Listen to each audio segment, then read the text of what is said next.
(2025년) 새해가 시작됐어요. 성은교회는 올 한 해 기쁨을 누린 영성으로 이제 달려가고 있습니다.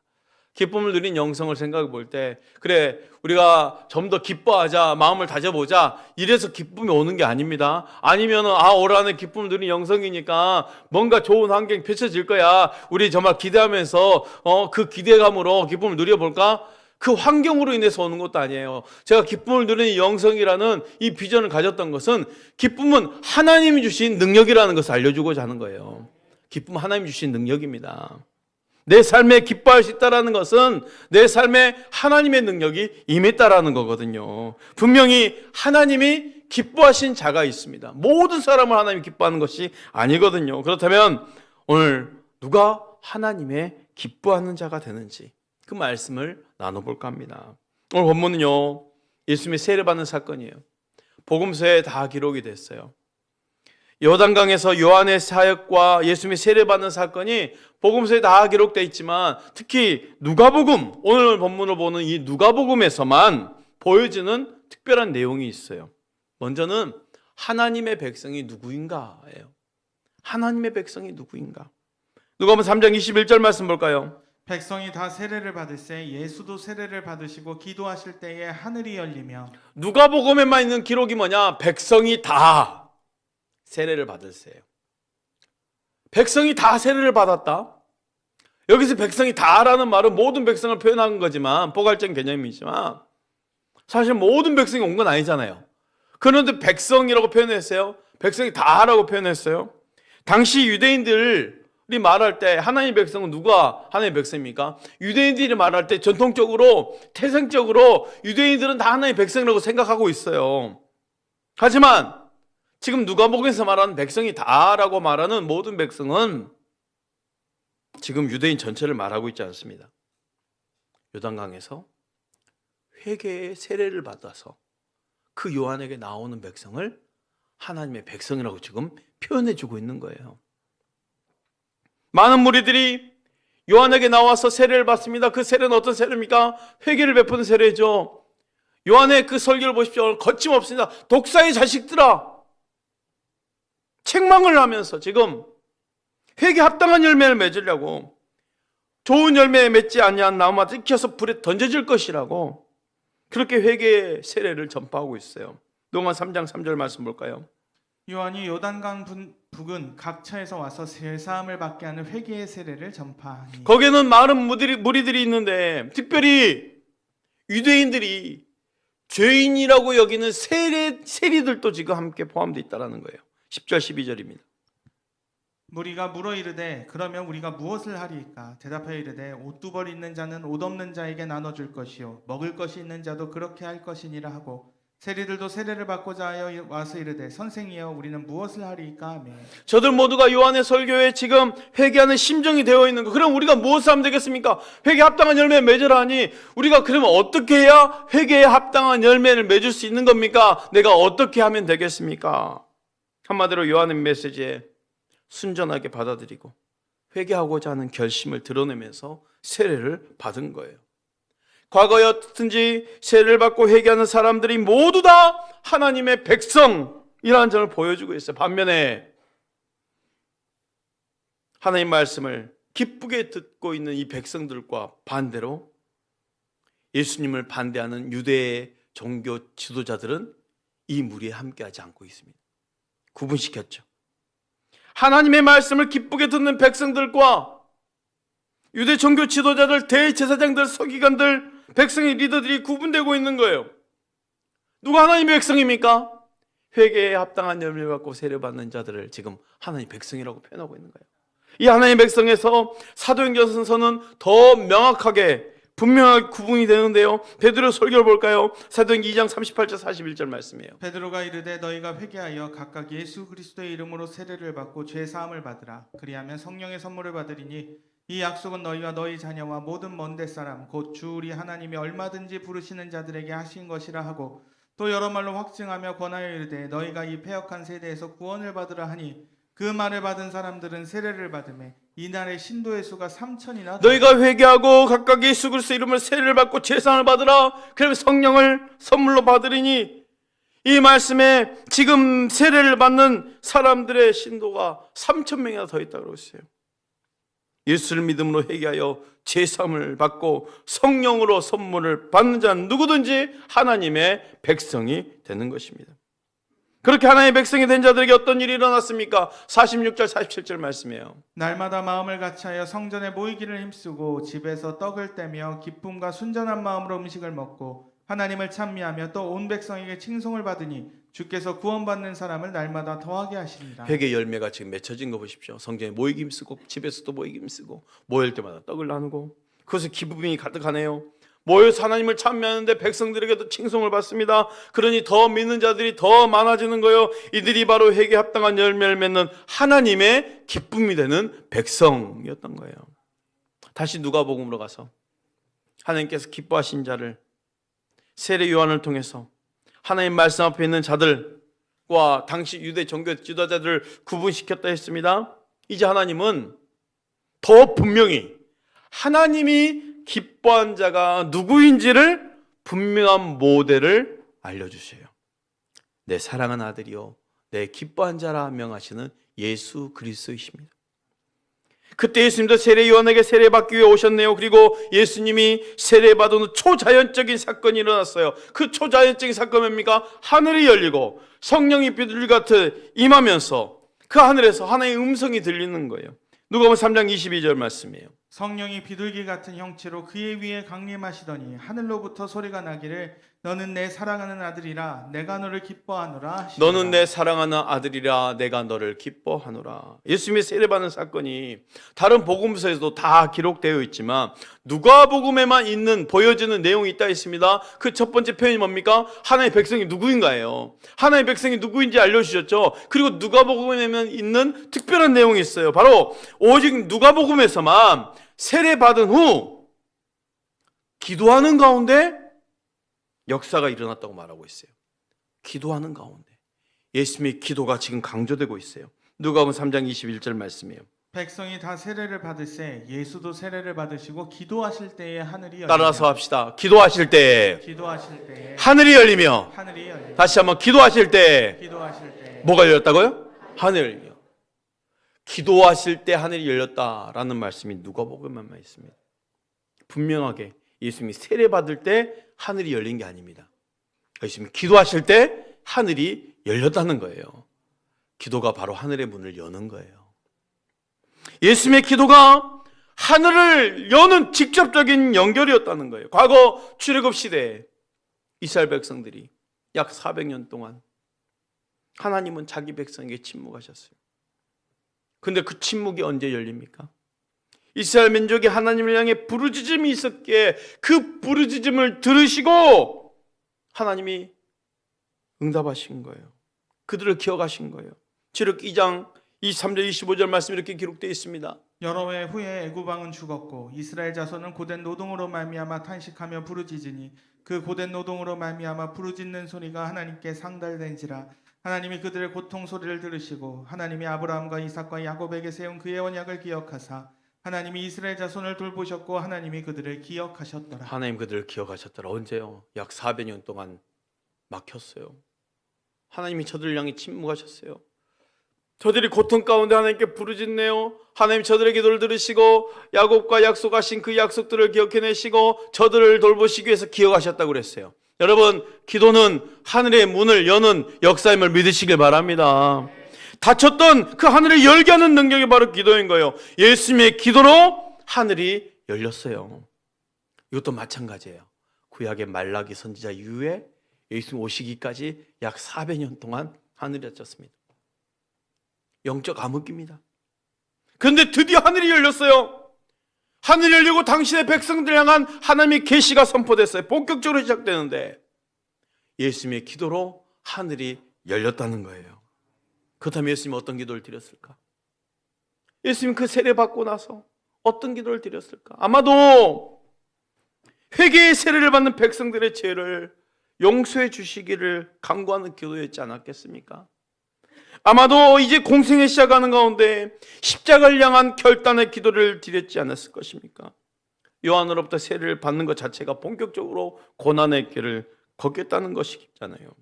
그러므로 메시아의 길을 바로 갈 수 있도록 도와주시기를 간구했을 것입니다. 그때 하늘이 열리고 성령이 비둘 같은 형체로 강림하셨어요. 그리고 하늘에서 예수 그리스도가 누구인지가 분명히 선포되는 거예요. 이는 내 사랑하는 아들이요 내 기뻐하는 자다. 그 막혔던 하늘의 문이 열려서 처음으로 하나님이 계셨던 그 음성이 뭡니까? 예수님이 누구인지를 선포하신 거예요. 넌 내 사랑하는 아들이다. 내 기뻐하는 자다. 누가복음 3장 22절을 우리 함께 봉독해 볼까요? 시작. 성령이 비둘기 같은 형체로 그의 위에 강림하시더니 하늘로부터 소리가 나기를 너는 내 사랑하는 아들이라 내가 너를 기뻐하노라 하시니라. 400년 동안 단절되었던 당신의 백성을 향해 본격적인 계시가 시작되는데 그 시작이 예수님이 누구신가예요. 하늘에서의 음성은 예수님 스스로 하나님의 아들임을 인식한 것도 아닙니다. 본인이 양자되어서 하나님의 아들 되었다는 것도 아닙니다. 하나님 자신의 선포예요. 너는 내 사랑하는 아들이라요. 하나님이 친히 증거하셨어요. 내가 너를 기뻐하노라예요. 이 기쁨은 뭐예요? 지금부터 너를 기뻐하겠다는 것이 아니에요. 넌 내 사랑하는 아들이잖아. 과거부터 지금까지 앞으로도 계속해서 넌 내 기쁨이야 이거예요. 과거에도 이미 기뻐하셨고 현재도 기뻐하신다는 의미입니다. 하나님께서는 예수님을 영원 전부터 기뻐하셨고 현재도 기뻐하신다는 사실을 선포하셨어요. 하나님의 독생자 그리스도는 하나님의 기쁨이셨어요. 왜 그렇습니까? 주님은 본질상 하나님과 동등이잖아요. 그럼에도 불구하고 하나님의 뜻에 자신의 뜻을 복종하사 온전히 순종하셨습니다. 지극히 자기를 낮추어 인간이 되셨고 자기의 생명을 버리는 대속의 사역을 수행하고자 결단하셨어요. 하나님 그를 무한히 기뻐하신 것입니다. 우리도 그리스도 안에서 하나님의 자녀된 자임을 믿으시길 바랍니다. 우리도 그리스도 안에서 하나님 자녀된 자잖아요. 예수님이 하나님의 사랑하는 아들이요 기뻐하신 자의 첫 열매가 되셨듯이 우리도 하나님의 기쁨이 되는 자녀가 된 것을 믿으시길 바랍니다. 그러므로 우리 또한 하나님 앞에서 나는 누구인가? 나는 누구인가? 분명한 자기 확신이 있어야 돼요. 우리 예수님의 그 분명한 누구인지를 지금 하나님이 드러내주셨잖아요. 하나님 자녀된 나 또한 하나님 앞에서 난 누구인지 분명한 내 확신이 있어야 돼요. 복음서를 보면 예수님을 향한 하늘의 음성이 2번 나와요. 예수님의 공생의 사역 시작할 때 하늘의 음성이 있죠. 내 사랑하는 아들이요 내 기뻐한 자다. 그리고 또 한 번 똑같은 음성을 듣습니다. 언제입니까? 변화산상에서. 십자가를 앞두고 변화산상에서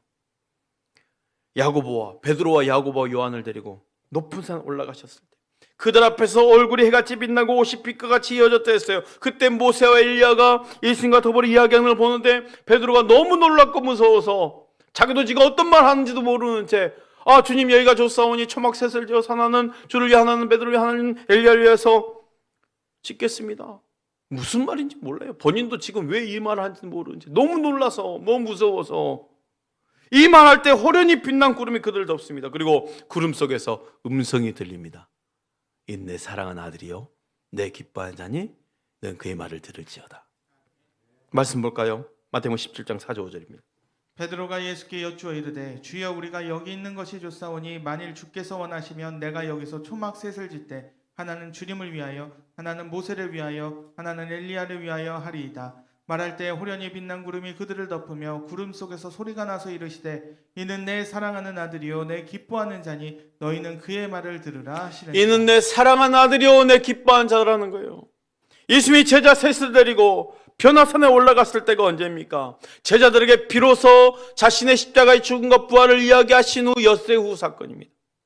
자신이 어떻게 죽을 것, 어떻게 부활하실 것을 이미 말하시고 엿새 후에 예수의 신분을 다시 한번 명확히 하실 때 모세와 엘리야가 예수님과 더불어 어떤 이야기를 오갔습니까? 누가복음 9장 29절 31절 말씀. 기도하실 때 용모가 변화되고 그 옷이 휘어져 광채가 나더라. 문득 두 사람이 예수와 함께 말하니 이는 모세와 엘리야라. 영광 중에 나타나서 장차 예수께서 예루살렘에서 별세하실 것을 말하였어요. 장차 예수께서 예루살렘에서 뭐 할 것? 별세하실. 별세는 뭐예요? 죽는다는 거예요. 이 땅을 떠난다는 거예요. 장차 예수님이 죽는다는 거예요. 근데 보세요. 이 죽음은 주체가 누굽니까? 하나님이셔요. 이 내 사랑한 아들이요 내 기뻐한 자라는 그 사랑한 독생자를 십자가에 내던져 죽여야 했단 말이에요. 죽여야 했단 말이에요. 내 사랑한 아들, 내 기뻐한 자를 죽기까지 내버려야 했던 아들인 거예요. 자신의 사랑하는 아들을 직접 죽여야 하는 그 고통을 어느 누가 깨달을 수 있겠습니까? 여러분, 제 사랑하는 아들을 내가 죽여야 된다는 걸 그 심정을 누가 깨달을 수 있겠어요? 그런데 하나님은 이 심정마저도 깨달을 수 있도록 아브라함에게 아들 이삭을 모리아산에 번제로 바치라 하셨죠. 모리아산에 가서 번제로 바치는 아들을 데리고 가는 그 시간, 상상할 수 없는 엄청난 고통을 느껴야 하는 아버지 아브라함이었을까요? 칼로 내리치는 순간까지도. 근데 예수님께서 십자가에 못 박혀 죽으실 때 하늘 아버지도 이렇게 고통스러웠다는 거예요. 십자가에서 엘리 엘리 라마 사박다니, 아버지 나의 하나님 어찌하여 나를 버리시나이까 라는 아들의 피 맺힌 절규에도 하나님은 침묵하셔야 했어요. 왜요? 죽이셔야 했기 때문에. 그 죽여야 하는 아들은 어떤 아들입니까? 내 사랑하는 아들이요 내 기뻐하는 자였어요. 하나님 주님 말씀하셨던 내 사랑하는 아들이요 내 기뻐하는 자였던 거예요. 그럼에도 불구하고 그 사랑하는 아들, 그 기뻐하는 자를 내버려야 하는 이유가 뭡니까? 요한복음 3장 16절이에요. 우리 함께 읽을까요? 시작. 하나님이 세상을 이처럼 사랑하사 독생자를 주셨으니 이는 그를 믿는 자마다 멸망하지 않고 영생을 얻게 하려 하심이라. 나를 자녀 삼기 위해서, 나를 하나님의 자녀 삼기 위해서. 로마서 5장 8절 말씀 시작. 우리가 아직 죄인 되었을 때에 그리스도께서 우리를 위하여 죽으심으로 하나님께서 우리에 대한 자기의 사랑을 확증하셨느니라. 이는 내 사랑하는 아들이요 내 기뻐한 자를 죽기까지 내버려 하셨던 이유는 나를 대신 아들 삼기 위해서, 자녀 삼기 위해서 그 사랑이 확증인 거죠.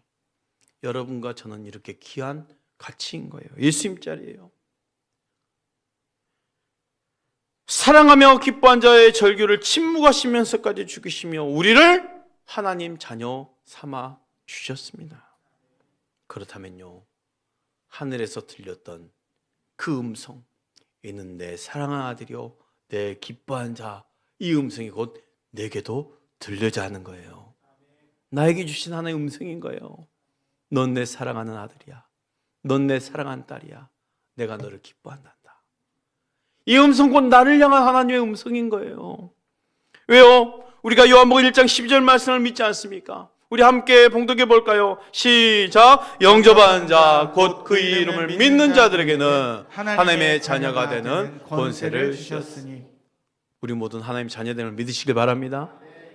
하나님 자녀됨을 믿으셨다면, 이 말씀을 믿는다면 우리에게도 하늘의 음성이 들려져야 되는, 넌 내 사랑하는 아들이야, 내 사랑하는 딸이야, 내가 너를 기뻐한단다. 다윗은요 이미 이 진리를 깨닫고요 시편 2편에 이렇게 고백했잖아요. 2절 말씀.